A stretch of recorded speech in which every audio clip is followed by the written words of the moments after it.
Welcome. If you want to use Face Unlock on your Huawei MatePad Pro, for the first you have to go for the settings, and right now we have to move to the biometrics and the password section. Then click on the face recognition, and right now we have to use our lock method. In my case, it was the pattern.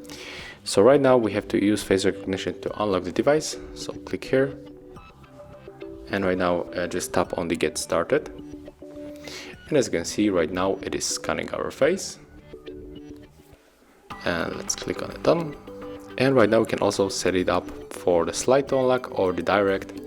And I think the direct is the fastest way to unlock, so let's select it. And right now we can try how it works. So let's lock our device, try to unlock, and as you can see, it works perfectly. So thank you guys for watching. Leave thumbs ups, comments, and subscribe to our channel.